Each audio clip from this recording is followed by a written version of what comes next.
اور امید ہے۔ مقدسہ ماں مریم کا پیدا ہونا بھی کرشمہ ہے، جوانی کی دہلیز پر قدم رکھنا بھی کرشمہ ہے، اس پاک کماری کی خاموشی بھی ایک کرشمہ ہے،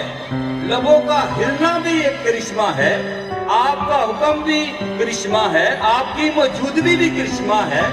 آپ کی وفا بھی کرشمہ ہے، آپ کی سوچ بھی کرشمہ ہے، اور آپ ایک عظیم مولمہ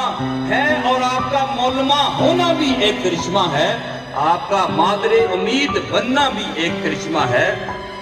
کلمہ کو ہاں کہنا بھی ایک کرشمہ ہے، یہ بھی امید ہے، کلمہ کو دکھ میں رکھنا بھی، اب کلمہ کو اپنے کوکھ میں رکھنا بھی ایک کرشمہ ہے، کلمہ کی حفاظت کرنا بھی ایک کرشمہ ہے،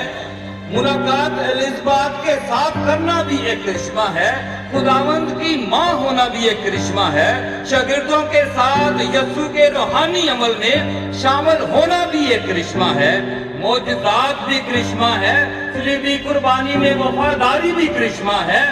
اور یسوع کی ماں کا کلمہ اور کلمے کی مختار ہونا بھی ایک کرشمہ ہے۔ یاد رکھیں کہ تاریخ نجات میں وعدوں کی تکمیل اس میں ہوئی، کس میں؟ مقدسہ ماں مریم کے ذریعے۔ تاریخ کلیسیا میں جماعت کی تشکیل بھی ہوئی اور اس میں بھی مقدسہ ماں مریم شامل ہے۔ تاریخ عالم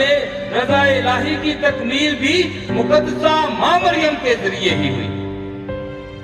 اور کلیسیا میں اے ہمارے باپ کی دعا کے بعد مقدسہ ماں مریم کی دعا پڑھائی جاتی ہے۔ ایسا ہی ہے نا، جب ہم اے ہمارے باپ کی دعا پڑھتے ہیں تو ہم کئی دفعہ سوچے سمجھے بغیر بھی ہم نے سلام مریم پڑھنا ہی پڑھنا ہے۔ اور یہ کیوں پڑھائی جاتی ہے کہ خاموشی کے لمحوں میں روزری پڑھی جاتی ہے، مقدسہ مریم کی عیدیں منائی جاتی ہیں، ہفتے کے دن خاص طور پر جو ہفتے کا دن ہے وہ مقدسہ ماں مریم کے لیے منتخب ہے، اور فرشتے کا سلام جسے اینجلس کہا جاتا ہے وہ دن کے وقت پڑھا جاتا ہے تاکہ یاد کرایا جائے کہ مقدسہ ماں مریم زندگی کے ہر لمحے میں ہمارے ساتھ ہے۔